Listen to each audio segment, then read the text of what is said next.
Your body woke you at 3:17 a.m. again, not 2:30, not 4:15, 3:17 a.m. And while everyone else would tell you it's stress, or your sleep cycle is broken, or you need to see a doctor about your insomnia, I'm going to tell you something completely different. What's happening to you during these hours isn't a problem. It's not a disorder. It's an activation. And the reason you keep waking up at this specific time is because something in your biology, in your consciousness, in the field itself, is trying to get your attention.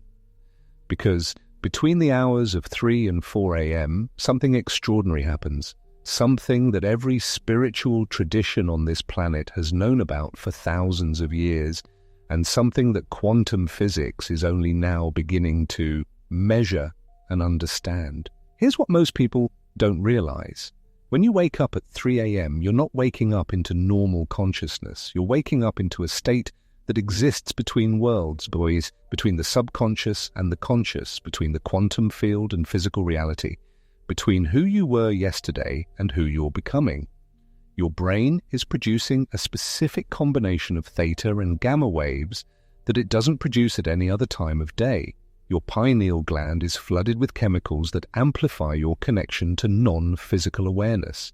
And the Earth's electromagnetic field, the Schumann resonance that your nervous system is constantly syncing with, drops to its lowest frequency of the entire 24-hour cycle. You are waking up into the most powerful window for reality creation that exists in the human experience.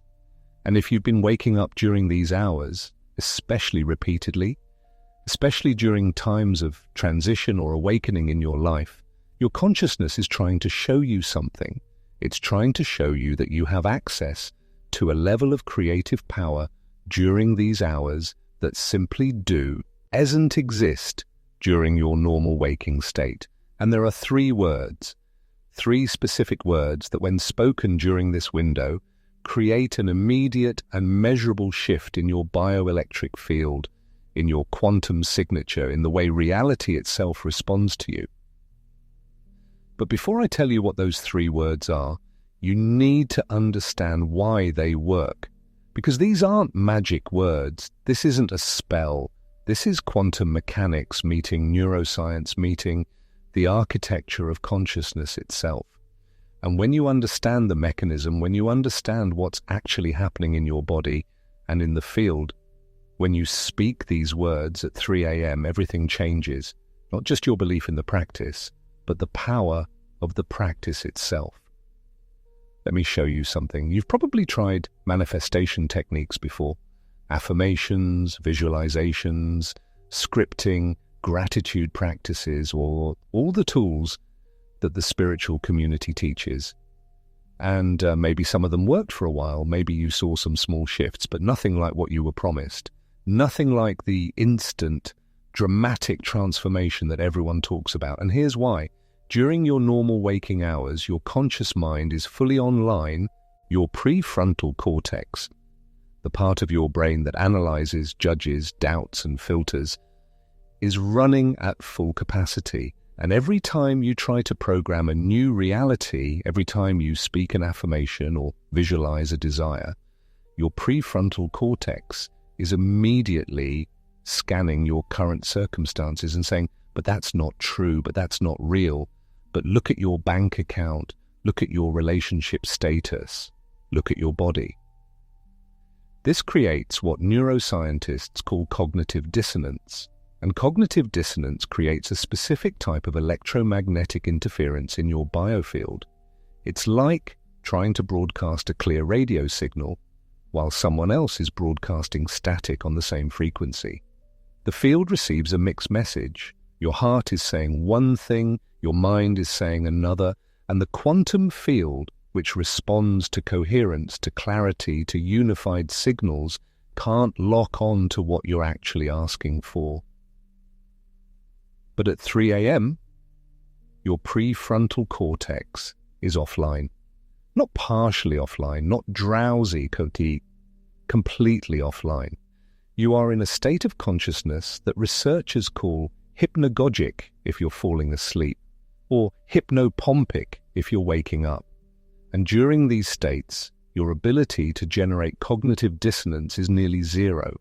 When you speak words at 3 a.m., your brain doesn't have the capacity to argue with them. It doesn't have the machinery online to compare them to your current circumstances. Those words drop directly into your subconscious mind, which is wide open, which is in a highly suggestible theta state, which is already interfacing with the quantum field in ways it simply cannot do during beta brainwave consciousness. And here's where it gets even more precise. Between 3 and 4 a.m., your body is producing the lowest levels of cortisol it will produce all day. Cortisol is your stress hormone, but it's also the hormone that keeps you identified with your current reality, with your survival patterns, with your ego structure. When cortisol drops to nearly zero, something remarkable happens. Your sense of self becomes fluid. Your identity becomes malleable. The rigid structure of "this is who I am, this is what's possible for me, this is what I deserve," dissolves, and into that dissolution, you can speak a new identity.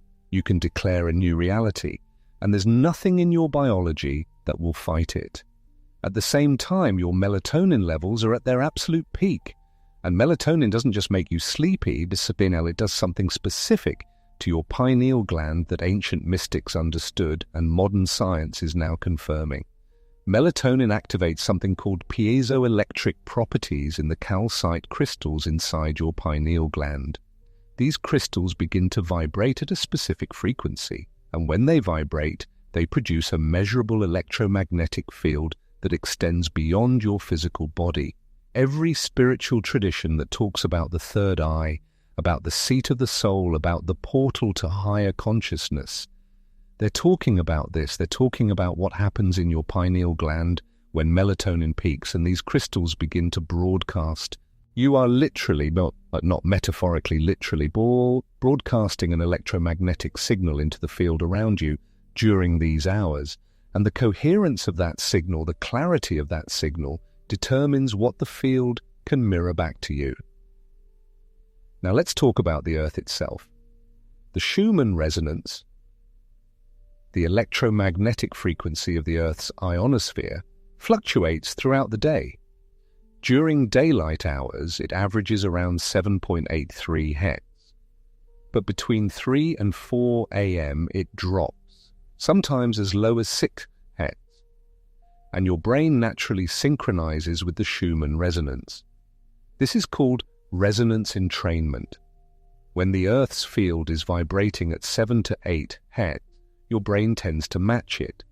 But when it drops to 6 Hz during these pre-dawn hours, your brain drops into an even deeper theta state. You are syncing with the planet's lowest frequency of the day. And in that sync, in that coherence between your personal electromagnetic field and the Earth's electromagnetic field, you have access to what physicists would call non-local consciousness. You have access to the unified field. You have access to the place where all possibilities exist simultaneously, the quantum field itself. This is why every wisdom tradition on the planet has identified the hours between 3 and 4 a.m. as sacred.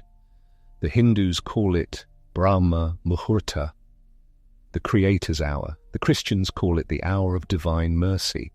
The Taoists teach that this is when the veil between dimensions is thinnest. They didn't have EEGs, they didn't have instruments to measure the Schumann resonance or cortisol levels or pineal gland activity. But they knew because they could feel it. They knew because when they worked with consciousness during these hours, reality responded differently. And now we get to the three words. The three words that, when spoken during this window, in this state, with this level of coherence between your biology and the Earth's field, create what quantum physicists would call a measurement event, a collapse of the wave function, an immediate reorganization of probability into actuality. The first word is I. The second word is AM. And together they form the most powerful quantum positioning statement that exists in human language. I am. Not I want, not I hope, not I will be. I am. Present tense, declarative, absolute. When you say I am, you're not making a request to the universe. You're not asking for permission. You're stating what is. You're collapsing the wave function of infinite possibility into a single, definite reality. And you're doing it from the position of the observer. The consciousness that quantum mechanics tells us literally determines what becomes real through the act of observation. But here's what makes this even more powerful at 3 a.m. During normal waking consciousness, when you say I am, your prefrontal cortex immediately activates and says, I am what? Based on what evidence? That's not consistent with my history, my bank account, my circumstances. But at 3 a.m., that voice is gone. At 3 a.m., when you say I am, there's no argument, there's no doubt, there's just the statement. And your subconscious mind, which is wide open, which doesn't know the difference between imagination and reality, which is already interfacing with the quantum field, accepts it as fact. Your bioelectric field immediately reorganizes around that statement. Your heart begins to produce a coherent electromagnetic signature that matches the frequency of the identity you just claimed. And because your heart's electromagnetic field is approximately 5,000 times stronger than your brain's, because it extends several feet beyond your physical body, because it's constantly communicating with the fields of everyone and everything around you, you just broadcast a new signal into reality itself. The third word, and this is critical, must be a state of being, not a thing, not a person, not a circumstance. A state, because the quantum field doesn't respond to things, it responds to frequencies, it responds to states of consciousness. When you say I am, and then name a state, peace, abundance, love, power, health, freedom, you're not describing something you want. You're declaring the frequency you're operating from. You're telling the field, this is what I am now, match this. And here's why the specificity matters. In quantum mechanics, observation collapses the wave function, but vague observation creates vague collapse. Specific observation creates specific collapse. When you say, I am abundant, your consciousness knows what that means. Your nervous system knows what that frequency feels like. The field knows what to mirror back. But when you say, I am better, or I am improving, or I am trying, those are vague. Those are future-oriented. Those are still operating from a position of lack. The field hears, I am not there yet. I am in process. I am still becoming. And it mirrors back more process, more becoming, more not there yet. The state you name, it must be absolute, must be present tense, must be something you can embody in this exact moment, even if your external circumstances haven't caught up yet. Because what you're doing at 3 a.m. isn't looking at your current reality and describing it. You're looking at the quantum field of all possibilities and selecting one. You're reaching into the space where all versions of you exist simultaneously and saying, this one, this is the me that's real now. And then, the fourth word, now.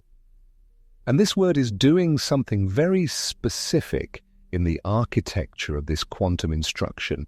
It's collapsing the temporal dimension because the quantum field exists outside of time, past, present, future, all simultaneous, all equally real, all accessible in this moment. But your conscious mind, your ego structure, is trapped in linear time. It thinks in terms of someday, eventually, when I'm ready, when I've done enough work. And as long as you're operating in linear time, you're always pushing your desire into the future. You're always saying, not yet. When you add the word now to I am and the state you're claiming, you're pulling that future reality into this present moment. You're collapsing the timeline. You're telling the field, not eventually, not when circumstances align, now, in this moment, in this body, in this version of reality. And at 3 a.m., when your sense of linear time is already dissolving, when your brain is in a state where past and future blur together, this instruction lands with absolute authority. So the complete statement is this: I am state now. 3 words: I am peaceful now, I am abundant now, I am powerful now, I am loved now, I am healed now.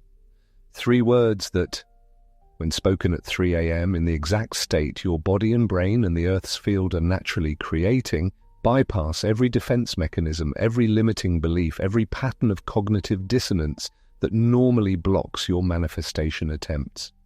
But here's what you need to understand about the practice itself, because this isn't something you force. You don't set an alarm for 3 a.m. and jolt yourself awake. That defeats the entire purpose. You wake up at 3 a.m. when your consciousness is ready to do this work.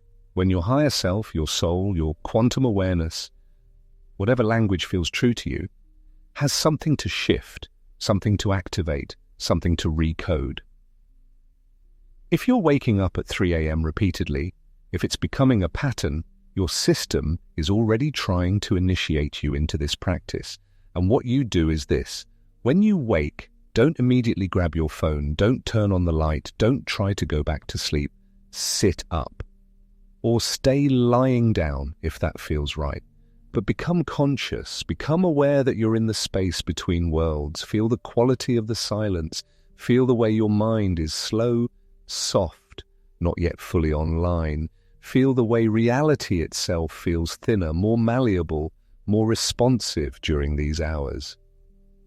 And then, with your eyes closed, with your awareness turned inward, with your attention on the space in the center of your chest, where your heart is, speak the 3 words, not out loud necessarily, though you can, but speak them with intention, with certainty, with the full weight of your consciousness behind them. I am your chosen state now. And as you speak them, feel them. Don't visualize some future version of yourself experiencing that state. Feel it now. Let your nervous system drop into the frequency of that state in this exact moment. If you said, I am peaceful now, let peace move through your body. Let your shoulders drop. Let your breath slow. Let your mind stop searching and analyzing and simply rest in peace. If you said, I am abundant now, let your chest expand, let your energy open, let yourself feel resourced and supported and full in this moment. The state you name, you must embody. Even if it's just for these few minutes at 3 a.m., even if your circumstances haven't changed yet, you're not faking it, you're not pretending, you're accessing the version of you for whom this state is natural, normal, already true. And you hold that state for as long as it feels real. Could be 30 seconds, could be 5 minutes, could be 20. You'll know when it's complete, because something in you will relax. Something will click into place. You'll feel a shift, sometimes subtle, sometimes dramatic, but you'll feel your field reorganize around this new instruction. And then, this is important, you let it go. You don't obsess over it. You don't check your reality the next day to see if it worked. You don't tell everyone what you did and wait for validation. You trust that the work happened in the quantum field, in the space before manifestation, in the realm of causation rather than effect. And you let the field do its work of rearranging circumstances, synchronicities, opportunities, and encounters to match the signal you just broadcast. What happens in the 72 hours after a 3 a.m. activation is crucial, because your conscious mind is going to come back online. Your prefrontal cortex is going to wake up, look around at your circumstances, and try to tell you that nothing changed. This is the test. This is where most people abort the entire process. They do the practice, they feel the shift, and then 6 hours later, they're looking at the same problems, the same bank account, the same relationship dynamics, and they decide it didn't work. But manifestation doesn't work that way. The shift happened in the field first. The shift happened in your bioelectric signature, in your quantum state, in the signal you're broadcasting. And physical reality, which is slower, denser, more resistant to change than consciousness, takes time to reorganize around that new signal. Sometimes it's days, sometimes weeks. But if you hold the frequency, if you don't collapse back into the old identity, if you keep meeting your reality from the state you claimed at 3 a.m., reality has no choice but to conform. The field is always mirroring your consciousness, always. But there's a lag time between the broadcast and the reflection. And during that lag time, you have to trust the physics. You have to trust that you already did the WB, walk in the most powerful way possible. At 3 a.m. in theta state, with zero cognitive dissonance, with your pineal gland activated, with the Earth's field at its lowest resonance in perfect coherence, you planted the seed in the quantum soil. Now you let it grow.